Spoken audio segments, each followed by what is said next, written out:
안녕하세요. 케찹 스토리의 조이스. 하워드입니다. 저희가 지난번에 한번 면접 관련된 얘기도 했었는데, 이제 실제로 이제 저희가 이제 가고 싶었던 회사에 이제 지원을 해서 면접 기회가 생겼을 때 이제 막 설레잖아요. 그렇죠. 그래서 이제 면접에 딱 놓이게 됩니다. 면접에서 어떤 질문이 나온다고 말씀드린 적도 있지만은 뭐 능력 관련된 질문, 그 다음에 인성 관련된 질문, 또 로열티, 이제 얘가 왜 우리 회사에 다녀야 되는지, 이런 크게 세 가지 범위 내에서 질문이 일반적으로 있다고 말씀을 드렸잖아요. 근데 이런 기본적인 질문 외에 예상치 못한 질문이 있을 때가 당황스러운, 황당한 질문들. 가끔이 아니라 아주 자주 있습니다. 이런 질문에 어떻게 대답을 해야 되지? 막 이런 거와 사실은 참 난감하고 당혹스럽죠. 그래서 오늘은 이런 기본적인 질문에 당황스러운 질문들 있잖아요. 그렇죠. 네. 어떻게 보면은 정답이 없는 이런 대답하기 까리한 질문들을 좀 리스트업을 해가지고 저희가 오늘 좀 얘기를 해보도록 하겠습니다.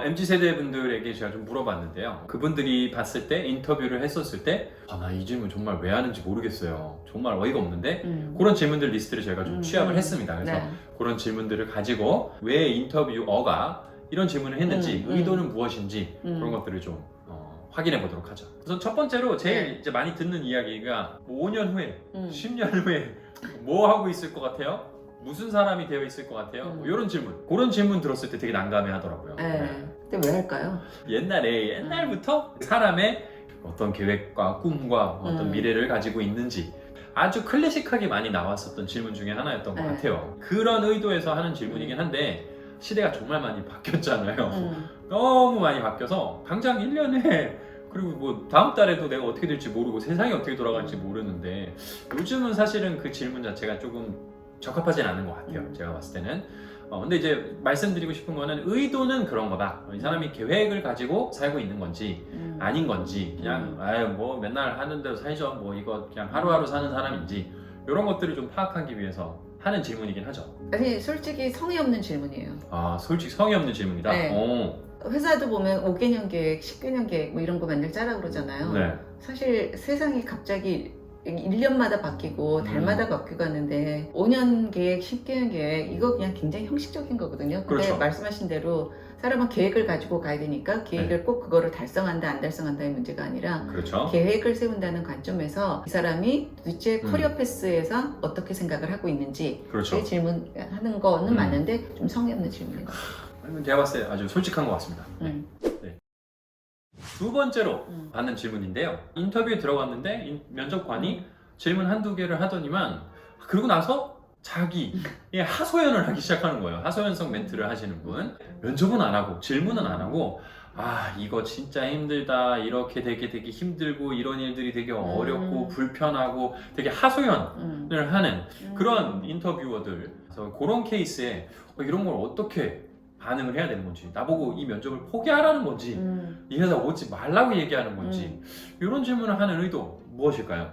질문이라기보다는 그냥 나레이션이 아닐까요? 그렇죠. 나레이션에 많이 들어갈 수 있죠. 아니 근데 저는 제가 고백을 하자면 저도 이런 적이 있어요. 인터뷰를 온 사람이 굉장히 당황해하면서 나중에 저랑 같이 일을 할 때 자기 보고 그래서 그 포기를 하라는 건지 어떤 건지 잘 몰랐었다. 그래서 저도 하소연성이라기보다는 굉장히 안 좋은 얘기, 면접할 때 좋은 얘기만 하는 우리 회사가 이렇게 좋은 회사야. 이 포지션은 이렇게 역량을 필요로 하고 너가 이렇게 커갈 수 있는 좋은 포지션이야 라기보다는 너가 하는 일은 이런 일이 힘들고 이런 일이 어려울 거고 이런 장애가 있을 거고 그 다음에 우리가 이렇게 힘든 일을 하고 있어 뭐 이렇게 얘기했던 거는 제 의도는 그때 너 이렇게 나는 맡음이 이런데 그럼에도 올 의향이 있어? 그쵸. 네. 저도 비슷한 것 같아요. 저도 그런 케이스들이 있는데요. 이 회사를 네가 오고 싶어 하는 건 아는데 이 회사에는 현실적으로 오면 이런 어려움들이 있어 라는 것에 대해서 각인을 시켜주고 싶은 거죠. 그래서 혹시나 이런 질문을 받게 되면 좋은 답변은 사실은 이런 거예요. 그 사람의 어떤 하소연 또는 이런 어려움을 듣고 비슷한 사례들을 내가 극복했었던 사례를 이야기해 주는 건 제일 좋은 답변입니다. 저도 그런 경험이 있었습니다 하면서 저는 이런 것을 이렇게 극복하고 이렇게 대응을 했습니다. 이렇게 이야기해주면 점수 잘 받을 수 있는 질문이 되겠죠. 그리고 뭐 굳이 그런 얘기를 안 하더라도 네. 공감을 하는 표현, 그것도- 리액션 그것도 너무 네, 좋죠. 그런 네. 거를 하고 네, 음. 힘드시겠네요, 어려우시겠네요 이러고 가끔 얘기해주면 될 것 같아요. 그것도 되게 중요한 네. 거죠. 예, 공감해주는 거. 자, 그럼 세 번째. 참 이것도 독특한 질문이죠. 그러네요. 인터뷰 들어가서 무슨 인성 테스트인 것처럼 정말 황당한 질문을 할 때가 있습니다. 막 질문에 악마 숭배자와 인종 차별주의자와 성 소수 차별주의자 중에서 만약에 제일 싫어하는 사람, 제일 꺼려하는 사람 선택해라 라고 물어보는 그런 질문들. 너무 이상해요. 네, 이런 질문을 받았던 케이스가 있다고 하는데요. 그래서 이 질문 안에서 어떻게 답변을 해야 되는지, 의도가 뭔지, 이런 케이스는 정말 처음인 것 같아요. 이런 케이스 정말 좋게, 정말 긍정적으로 생각해 볼게요. 이런 질문을 하는 사람의 긍정적인 어떤 사고를 한번 생각해 보면 뭘 선택하느냐에 따라서 정답이 있는 건 절대 아니잖아요. 이 정답이 아니라 하나를 선택하고 거기에 대한 어떻게 논리를 세우는지 이게 좀 듣고 싶었을 것 같아요. 그렇게도 이제 하겠네요. 그렇지만 보기가 정말 최악인 보기라고 생각은 하는데, 네. 아무튼 그런 측면에서 접근을 했다라고 이해를 해주시면 될 것 같고요. 그래서 그거를 좀 센스 있게 답변을 해주시는 게 그냥 좋을 것 같습니다. 너무 당황해. 하긴 이 질문 진짜 최악이네요. 제가 네. 봐도. 아니 뭔가 근거가 없어요 질문에. 네. 참 너무 어렵네요. 네. 네, 다음 저희가 받은 질문입니다. 요즘 정말 많이들 이야기하는 MBTI. 네, MBTI 물어보면 이거에 대해서 어떻게 답변을 해야 되는 건지 힘들어 하시는 분들이 계시다고 하는데, 면접관 입장에서 MBTI 물어보신 분 보신 적 있으세요? 제가 인터뷰하고 볼 때는 MBTI보다는 이런 사람들이 있어요. 뭐 혈액형? 맞아. 무슨 형이에요? 이러고.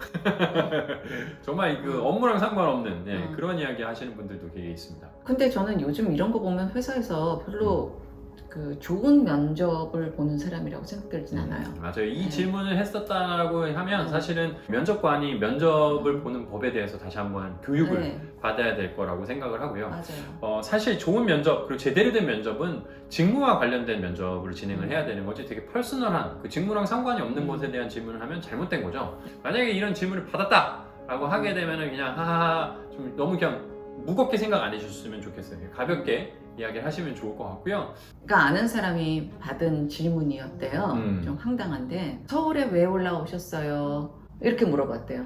고향을 왜 떠나서 서울 왔냐? 이 친구가 고등학교까지 지방에서 다녔어요. 저는 정말 이 면접관이 왜 이런 걸 물어보면 뭐 지역주의자인지 당신은 이 회사 왜 다니세요?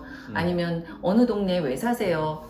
이렇게 물어보는 거랑 똑같은 것 같아요. 그러네요. 네. 근데 이거 사실 맞아요. 이렇게 좀만 더 생각해보면 이 질문이 잘못됐다는 걸 알게 되는데, 너무 쉽게 하는 질문 중에 하나인 것 같아요. 그러니까 이거는 정말 지역 차별주의? 약간 그런 느낌을 받을 수가 있죠. 사람에 따라서는. 그렇죠. 네. 이건 제가 직접 들은 황당한 질문이었는데요. 제가 대답을 못하고 그냥 웃었어요. 그때. 그냥 네. 웃었어요. 그냥 웃었어요. 네. 뭐라고 대답할지 몰라서 그냥 웃고 말았는데, 그 질문이 뭐였냐면 왜 여대를 갔어요? 뭐 남자 공포증 있어요? 그렇게 이어서 얘기를 했나요? 네.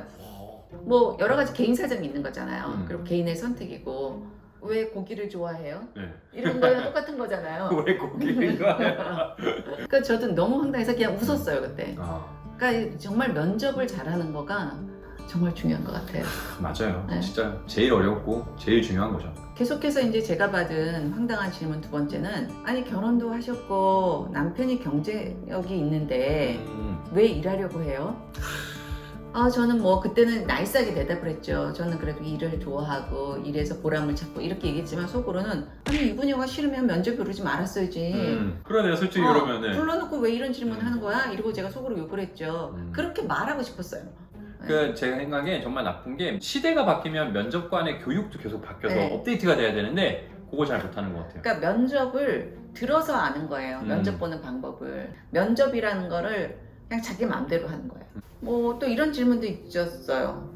주량이 얼마나 돼요? 아니 네. 되게 많아요 이런 네. 질문. 네. 현재도 아마 어디선가 일어나고 있을 거예요. 네. 뭐 현재라고 해가지고 네. 지금 요즘 시대라고 해서 다 숙병 문화가 있는 것도 아니고 그렇죠. 다 면접을 잘하는 것도 아니에요. 아직도 보수적인 조직 문화가 있고, 네. 회사 우리 회식이나 고객 접대할 때 술을 마셔야 되는데 술을 못 마시면 어떡할 거예요? 그런 질문. 그런 질문 한다는 거죠. 네, 그렇죠. 또 당황스러운 질문 중에 저는 약간 취미가 뭐예요? 이런 질문도 요즘에는 되게 힘들다고 하더라고요. 내가 왠지 취미가 없다고 얘기하면 내가 하자가 있는 사람 네, 바보처럼 보여질까봐. 네. 네. 이것도 되게 좀 아리까리한 질문인 네. 것 같더라고요. 또 아리까리하지 뭐. 친구 많아요?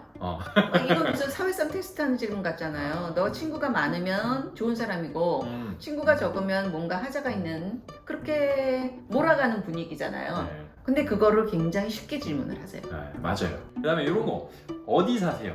약간 의도 자체는 어떻게 보면은 출퇴근이 편한지 뭐 물어보기 위해서 그냥 알아보기 위해서 할 수 있는 질문이라고 생각은 하지만 사실 이런 질문은 좀 피하는 게 좋은 것 같아요. 네. 맞아요. 네. 이제 면접하시는 분도 꼼꼼하게 질문을 해야 돼요. 그렇죠.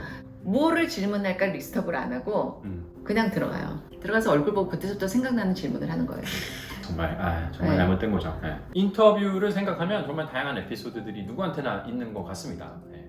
사실 정말 중요한 거는 인터뷰를 준비하는 어떤 후보자들도 정말 잘 준비를 해야 되지만 이 인터뷰어, 면접관이죠. 면접관이 더 많은 준비를 해야 된다고 저는 시간이 지나면 지날수록 더 생각해요. 그럼요. 네. 그 짧은 시간 안에 정말 원하는 것, 이 사람에 대해서 정말 잘 판단할 수 있는 질문들을 날카롭게 던질 수 있어야 되니까요. 황당한 질문 하지 마세요. 네, 쓸데없는 질문 하지 마세요.